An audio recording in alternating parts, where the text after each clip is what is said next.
Yes doctor Syed Javed साहब, आपके सामने जरा ज्यादा कॉम्प्लिकेटेड सिचुएशन रख देते हैं। पिछले 150 साल अगर हम देखें, दुनिया में जितने अपहीवल्स हुए हैं, जैसे भी दुनिया शेप अप हुई है, जो फलसफे आए हैं, आप किसी फलसफी का नाम ले लें, किसी मूवमेंट का नाम ले लें, जैसी भी एकेडमिक मूवमेंट्स का, मॉडर्निज्म, पोस्ट मॉडर्निज्म, ये वो सारा कुछ जर्मनी से ओरिजिनेट हो रहा है। दूसरा जो है, जितनी पॉलिटिकल और जियो पॉलिटिकल सिचुएशन हो रही है, first world war Germany, second world war Germany, और उसके अंदर अमेरिका का किरदार जो उन्होंने पहली जंग अजीम के बाद किया, ट्रीटी ऑफ वर्सलिस, ऐसी एक खौफनाक सूरत हाल उससे जर्मनी में क्रिएट हुई, जिसके रिएक्शन में नाजी पार्टी क्रिएट हो गई। वो नाजी पार्टी की वजह से दूसरी सेकंड वर्ल्ड वॉर हो गई। जिन टर्म्स पे वो खत्म हुई वर्ल्ड वॉर 2, उसके नतीजे में इतनी ह्यूमिलिएशन उठाई जर्मन पॉपुलेशन ने कि उनकी एक साइकी बन गई। But 80 years down the lane वही फार राइट, जिसको कहा जा रहा है कि ये नाजीज हैं, in their heart they are back. Now what is, how does it look? जरा याद दहानी के लिए 20 दिन पहले अमेरिका के नायब सदर जेडी वांस ने आके इन्हें ही समझाने की कोशिश की थी कि आपकी डेमोक्रेसी अच्छी नहीं है और आप की इमिग्रेशन पॉलिसी, और ये वो लेक्चर देके गए थे। Please go ahead sir. Thank you very much sir. अच्छा, ब्रिगेडियर साहब ने बहुत अच्छा एंगल टेकअप किया और जो कंजर्वेटिज्म के ऊपर बात की, वो बेसिक जो है वो आइडिया वहीं से फॉर्म होता है। अच्छा, ये आप समझने की कोशिश करें कि मल्टीकल्चरलिज्म जब है वो तब आता है जब को वीकर गवर्नेंस नहीं होती, यानी कमजोर हुकूमतें नहीं होती। वो जब मजबूत हुकूमतें होती हैं वो कंपटीशन में आती हैं, जो कंपटीशन में आती हैं वो मल्टीकल्चरलिज्म पर यकीन रखती हैं और फिर लोगों को आने देती हैं, और फिर उसके दरमियान में जो टैलेंट होता है वो गोरे काले की तफरीक के बगैर होता है। और इसी तरीके से कास्ट, कलर, क्रीड को वो छोड़ देते हैं और फिर वो जो है वो सिर्फ टेक्नोलॉजी के अंदर, दिफाई मामलात के अंदर, इन सारी चीजों के अंदर, चाहे वो आपकी ऑटोमोबाइल हो, इन एनी केस, मतलब किसी भी चीज के अंदर जो है वो सिर्फ तरक्की और जिद्दत पसंदी को देखा जाता है। चाहे वो ग्रीन रेवोल्यूशन हो, चाहे वो किसी किस्म की भी बात हो, ये इसके अंदर तब होता है।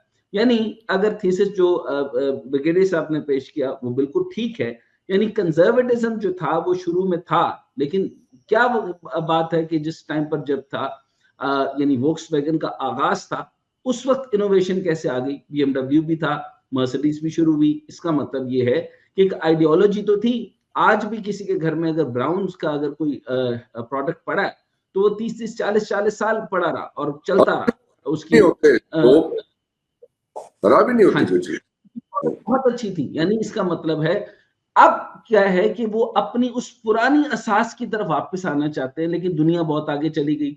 उसका जो थीसिस दरमियान का जो उन्होंने टेकअप किया डॉक्टर उस्मान चौहान ने, वो बहुत शानदार किया कि ये कटिंग एज टेक्नोलॉजी बिल्कुल थी, लेकिन 19वीं सदी तक वो रोका है। यानी बिल्कुल दोनों की बात बिल्कुल दुरुस्त हो गई। अच्छा, एक बात मैं आज मतलब बरसबील तज़किरा और अज़राह तफन्नुन, ये 2 लफ्ज मैंने उर्दू के बोले हैं, मैंने अभी सीखे सर। अच्छा, बरसबील तज़किरा और अज़राह तफन्नुन, मैं सर एक चीज जर्मनी से सीखा हूँ, वो ये कि खुदा ना खास्ता, गॉड फॉरबिड, अगर मैं हुकूमत पाकिस्तान में आ गया और हुकूमत में आ गया, सबसे पहले मैं क्रिकेट की टीम बंद कर दूंगा। अच्छा, जो okay, but you don't want to be that, you don't want to be, नहीं, मैं सबसे देखना बंद कर दिया और इंशाल्लाह ये बंद कर दूंगा। खुदा ना खास्ता, मैं बार बार बोल रहा हूँ, खुदा ना खास्ता अगर मैं हुकूमत में आ गया। अच्छा, दूसरी बात यह है कि वर्ल्ड वॉर 1 की आपने बात की थी सर, अज़राह तफन्नुन नहीं, यानी थोड़ा सा जरा यानी टच करते हुए कि आपकी पहली मोहब्बत भी सर जर्मनी से थी, ये भी बता दूं आपके ऑडियंस को।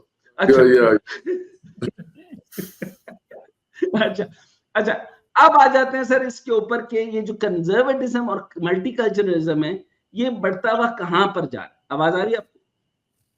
जी बिल्कुल आ रही है, सुन रहे। हाँ, जो कि यहाँ वाला पार्ट मिस ना हो गया होगा कि सारे ऑडियंस को पता होना चाहिए कि आपकी पहली मोहब्बत जो है वो जर्मनी से थी। अच्छा नहीं सर, नहीं मैं, अच्छा ठीक है, नहीं सर आ गई अच्छा समझ। आज इंतखाबात के ऊपर आते हैं। ये जो 23 फरवरी 2025 को सर, ये जो जर्मन अवाम जो है तो कबल अज वक्त वफाकी इंतखाबात में अपनी हक राय दही इस्तेमाल कर रहे हैं। अच्छा, इसके ऊपर ये जो शोलेस है, अगर मैं लफ्जों की अदायगी में प्रोनाउंसिएशन में कोई गलती करूं तो तो ब्रिगेडियर साहब जरूर बताएंगे ब्रिगेडियर क्योंकि साहब ठीक करा वो सकते वहां हैं पर अगर रहे कोई हैं। जर्मन वर्ड हो, ब्रिगेडियर साहब नोज जी, जर्मन वेरी वेल। अच्छा, शोलेस की 3 जमाती मखलूक हुकूमत। अच्छा, हालात वहां पर भी यही है जो पूरी दुनिया के अंदर रहे, यानी जैसे पाकिस्तान के अंदर PDM 1 आई, फिर PDM 2 आई, लेकिन कोई यक जमाती कुव्वत नहीं बनी।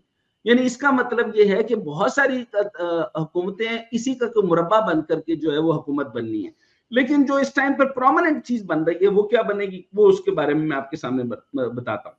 नंबर 1 पे जो आ रही है ना वो सर, वो इंतखाबात में हिस्सा लेने वाली जो अहम जमातें हैं और इनके मंशूर हैं, ये सारे के सारे कंजर्वेटिज्म के ऊपर जा रहे हैं और मल्टीकल्चरलिज्म को मैक्सिमम लोग जो हैं वो कोई खास इसकी अहमियत नहीं दे रहे। इनके अंदर जो सर क्रिश्चियन डेमोक्रेट्स यूनियन है CDU और क्रिश्चियन सोशलिस्ट यूनियन जो है वो CSU है। अच्छा, ये दाएं बाजू की राइट विंग की जमात है। अच्छा, इसमें मरकजी रहनुमा जो है वो फ्रेडरिश मेरस हैं। अच्छा, मंशूर इनका क्या है इसको मैं दिखाऊंगा और फिर मैं आपको फौरी जंप करके AFD के पास ले जाऊंगा, यानी अल्टरनेटिव फॉर जर्मनी। ये दो ऐसी जमातें हैं। AFD is right wing, CSD is CDU and CSU are their conservatives, left wingers. Sorry, right wingers. Exactly, Yes, yes. Right wingers, दाएं बाजू की राइट विंग और एक्सट्रीम राइट विंग। अच्छा, Extreme इसके populist. साथ जो दूसरी जो जमात आती है वो है अल्टरनेटिव फॉर जर्मनी, यानी AFD। अच्छा, AFD जो है वो दूसरे नंबर पे नजर आ रही है और मुझे पहले नंबर पे जो नजर आ रही है वो क्रिश्चियन डेमोक्रेट यूनियन है, जो कि मोस्ट प्रोबेबली जीतेगी। अच्छा, यहां पर एक और एंगल मैं ऐड करना चाहता हूं।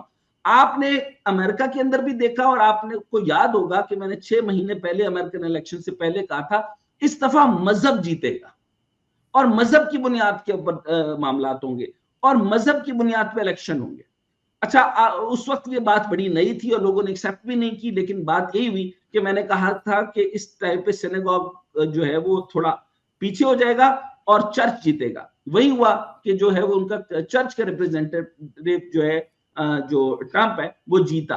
इस दफा अगर आप देखें कि यहां पर जो है, अगर मैं आपको बताऊं कि दाएं बाजू की जमात में अगर मैं देखूं तो अल्टरनेटिव फॉर जर्मनी जो है इसका मंशूर ज्यादा मजबूत है जो जर्मनी कौम के साथ यानी कंजर्वेटिज्म के ऊपर जा रहा है। मसलन यूरोपियन यूनियन से अलहदगी, जबरदस्त और इंपॉर्टेंट फोकल और सेंट्रीफ्यूगल पॉइंट में अर्ज करने लगा हूं। अब वो ये है मेरा पॉइंट कि जर्मनी कौम का इस वक्त जो है, जब मैंने आपको बताया ना, जब कंजर्वेटिज्म की तरफ जाते हैं, जब आप वीक हो जाते हैं तो आप मल्टीकल्चरलिज्म से दूर जाते हैं और आइसोलेशन में जाना शुरू कर देते हैं और ऑटोमेटिकली आप कहते हैं कि हमें जो है ना वो कास्ट कलर क्रीड इनको याद आ जाता है और कहते हैं हमें कंपटीशन से बाहर करो और इनको गालियां पढ़ना शुरू हो जाती हैं। तो होता क्या कि इनका अगर मंशूर देखो और इनका मंशूर देखें।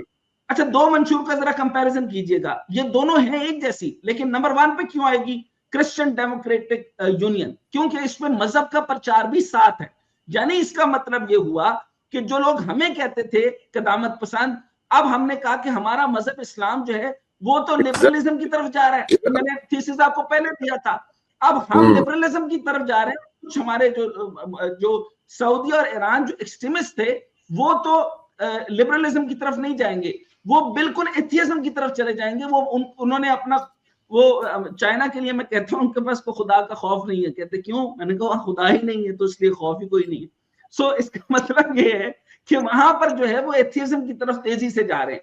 अच्छा, अब दाएं बाजू की राइट विंग की जमात का ये जो मरकज है, यहाँ पर इसका जो मंशूर है, जो मैनिफेस्टो है, माशी बहाली के टैक्स में कमी, हुकूमती कर्जों में कमी, बिजली की कीमतों में कमी की तजवीज। ये जमातें इमिग्रेशन कवानीन को सख्त करने और मुल्क की दिफाई सलाहियत को मजबूत बनाने पर जोर देती है। यानी कॉमन डिनोमिनेटर के तौर पर अगर मैं लूं तो इसका मतलब ये हुआ कि इमिग्रेशन के सख्त खिलाफ हैं, जो डॉक्टर उस्मान चौहान ने भी बात की, या नहीं वो नहीं चाहते कॉम्पिटिशन, यानी वो अपनी जलालत नहीं चाहते, वो बढ़ाना चाहते हैं। अच्छा, अब वो जैसे फॉर एग्जांपल एक मतलब एक खातून थी, वो मतलब किसी जमाने में मुरब्बे हुआ करते थे आज से 100 साल पहले, फिर लेकिन वो पूरी जिंदगी जब से हम बच्चे थे, जब हम बड़े हो गए यही सुनते रहे लाला जी ऐसे हुआ करते थे, हमारी इतनी बड़ी जमीनें होती थी। मैंने कहा अब तो 3 मरले की जमीन है, अब आप हमें वो कहानी किससे छोड़ सकती है। यही वाला किस्सा जो है वो जर्मनी का भी। तो उनका कभी एक अजीम जर्मनी हुआ करता था, अब नहीं है, लेकिन अब वो कंपटीशन भी नहीं लेना चाहते। अच्छा, दूसरी तरफ अगर हम देखें, ये जो अगर अल्टरनेटिव फॉर जर्मनी AFD है, उसका मंशूर से बड़ा क्लियर और मजबूत है, लेकिन इसके साथ मजहब अटैच नहीं है। यानी इसका मतलब है कि इसका टिल्ट जो है वो कम्युनिज्म की तरफ थोड़ा सा ज्यादा होगा। अच्छा, अब ये कहते हैं, इनका मंशूर है कि यूरोपीय यूनियन से अलहदगी और डेक्सिट, जैसे ब्रेक्सिट हुआ था इसी तरीके से डेक्सिट की बुनियाद के ऊपर ये पॉइंट लेकर आए। यानी मैं यहां पर जो पॉइंट अपना प्लेस करना चाह रहा हूं कि सवाल आपके लिए ये है, बल्कि ब्रिगेडियर साहब का भी जवाब देंगे और उस्मान चौहान साहब भी, डॉक्टर उस्मान चौहान भी जवाब देंगे। यानी मेरा सवाल यहां पर यह भी बनता है कि कितने अरसे में सबसे पहले, ये बात तो बड़ी क्लियर है, एक तो यूरोप भी चाइना सेंट्रिक हो जाएगा, नंबर 1। दूसरा जो है वो सबसे पहले कौन सा मुल्क होगा जो यूरोपियन यूनियन से बाहर होगा, यानी रीयूनिफिकेशन होगी। यानी सबसे इंपॉर्टेंट सवाल आपके पास रख रहा हूं। बिल्कुल बिल्कुल। तो ब्रिगेडियर साहब से लेते जवाब। जी नहीं, अब दो पॉइंट्स मैं देके मुकम्मल कर लूं। यानी यूरोपियन यूनियन से अलहदगी का मतलब यह है कि ब्रेक्सिट की तर्ज पर डेक्सिट।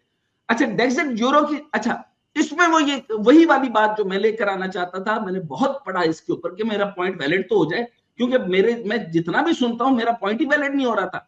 तो पॉइंट ऑफ वैलिड ये हुआ कि यूरो की जगह जो है, इनकी डिमांड ये है कि डोचे मार्क, ब्रिगेडियर साहब मेरे ख्याल में डोचे मार्क भी कहते हैं जो पुरानी